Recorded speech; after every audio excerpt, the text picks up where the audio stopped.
So Chandrababu Naidu గారు TDP కార్యకర్తలకి అలాగే జనసేన ఇండియా కూటమి మొత్తానికి కూడా దిశానిర్దేశం చేసే ఒక మీటింగ్ అయితే ఏ కన్వెన్షన్లో పెట్టారు. దీనికి టీడీపీ కార్యకర్తలందరూ హాజరవడం జరిగింది. సో మనతో పాటు తంగిరాల సౌమ్య గారు ఉన్నారు. సో మేడం చెప్పండి, మీకు సీటు ప్రకటించినప్పటి నుండి ప్రజల్లోకి ఏ విధంగా వెళ్తున్నారు? ఈ చంద్రబాబు నాయుడు గారు చెప్పే దిశానిర్దేశం ఏం చెప్పారు ఈరోజు? ఒక విజనరీ లీడర్ యొక్క విజన్ ఎలా ఉంటుందో ఈరోజు క్లియర్ కట్గా మరొకసారి చూపించారండి.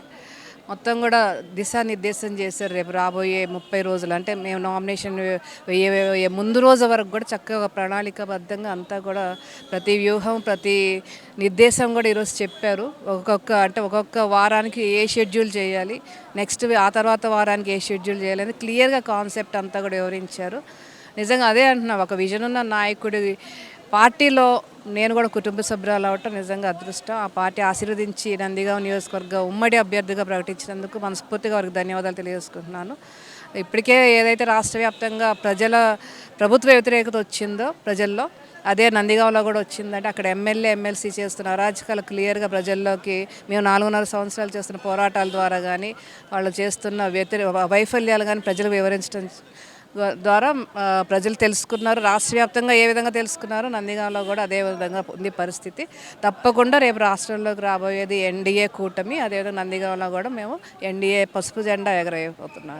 అయితే జనసేన ఎవరైతే ఉన్నారో తంబలపల్లి రమాదేవి, ఆవిడ భారీ ఎత్తున ప్రచారం చేయడం జరిగింది. అంటే సీటు మాత్రం మీకు ఇచ్చారు. ఆ టైంలో మీరు అందరూ కలిసే ఉన్నారా? సీట్ల విషయంలో చాలామంది చాలా రకాలుగా మాట్లాడుతున్నారు.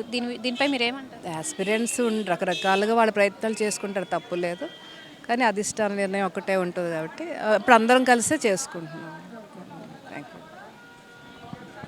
సో అధిష్టాన నిర్ణయం మేరకు 30 రోజుల్లో మాకు దిశానిర్దేశం చేయాలి, ఎలా చేయాలి, ఏం చేయాలి అనేది కూడా వాళ్ళు చంద్రబాబు నాయుడు వివరించడం జరిగింది. సో దాన్ని బట్టి మేము చంద్రబాబు నాయుడు మా అధిష్టానం ఏం చెప్తే చేయడానికి రెడీగా ఉన్నాం, నాకు సీట్ ఇచ్చిన దానికి నేను నందిగం ప్రజలకు న్యాయం చేస్తానని కూడా తంగిరాల సౌమ్య తెలపడం జరిగింది. కెమెరామెన్ ఆనంద్తో నాగశ్రీ, జై స్వరాజ్య టీవీ, విజయవాడ నుండి.